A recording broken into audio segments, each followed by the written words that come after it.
ஆண்டவருடைய உயிர்ப்பின் பாஸ்கா ஞாயிறு பெருவிழா. முதல் வாசகம். இறந்த இயேசு உயிர்த்தெழுந்த பின்பு அவரோடு உண்டு குடித்த நாங்களே இதற்கு சாட்சிகள்.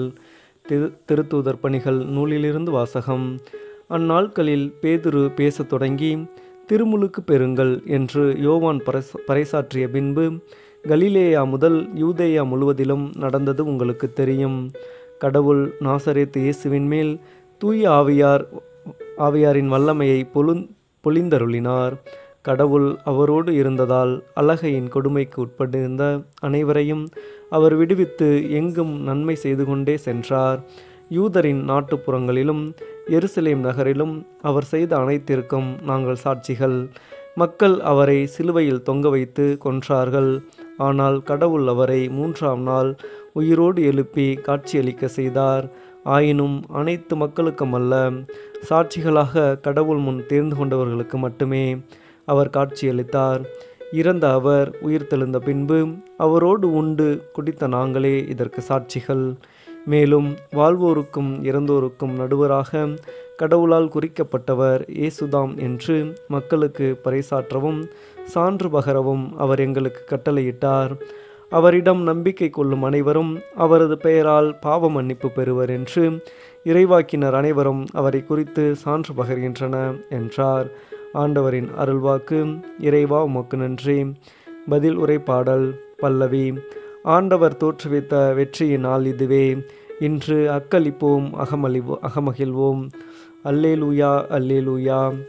ஆண்டவருக்கு நன்றி செலுத்துங்கள், ஏனெனில் அவர் நல்லவர். என்றென்றும் உள்ளது அவரது பேரன்பு. என்றென்றும் உள்ளது அவரது பேரன்பு என இஸ்ரேல் மக்கள் சாற்றுவார்களாக. பல்லவி. ஆண்டவர் தோற்றுவித்த வெற்றியின் நாள் இதுவே. இன்று அக்களிப்போம், அகமகிழ்வோம். ஆண்டவரது வழக்கை உயர்ந்தோங்கி உள்ளது. ஆண்டவரது வழக்கை வலிமையாய் செயலாற்றியுள்ளது.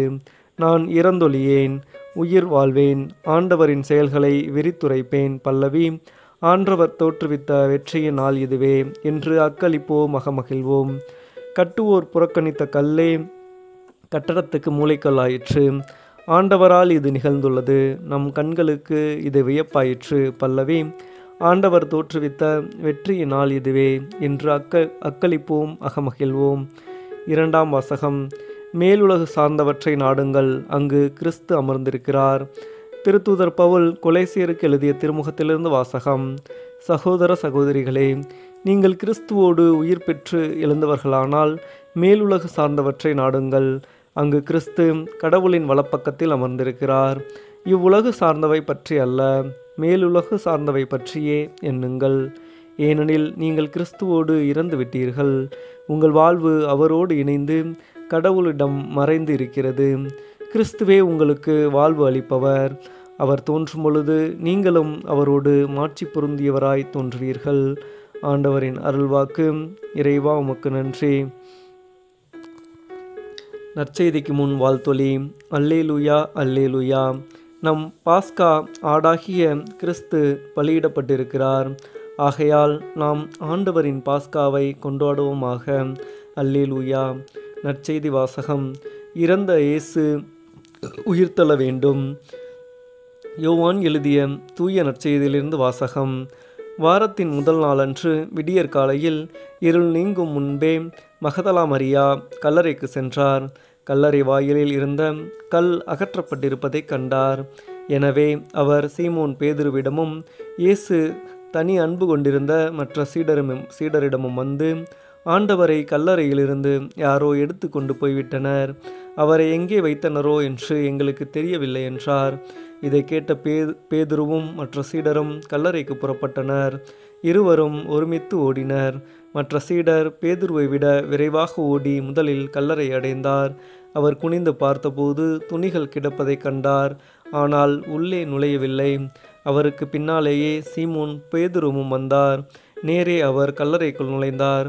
அங்கு துணிகளையும் இயேசுவின் தலையை மூடியிருந்த துண்டையும் கண்டார். அத்துண்டு மற்ற துணிகளோடு இல்லாமல் ஓரிடத்தில் தனியாக சுருட்டி வைக்கப்பட்டிருந்தது. பின்னர் கல்லறைக்கு முதலில் வந்து சேர்ந்த மற்ற சீடரும் உள்ளே சென்றார். கண்டார், நம்பினார். இயேசு இறந்து உயிர்த்தெழ வேண்டும் என்னும் மறைநூல் வாக்கை அவர்கள் அதுவரை புரிந்து கொள்ளவில்லை. ஆண்டவரின் அருள்வாக்கு. கிறிஸ்துவே உமக்கு புகழ்.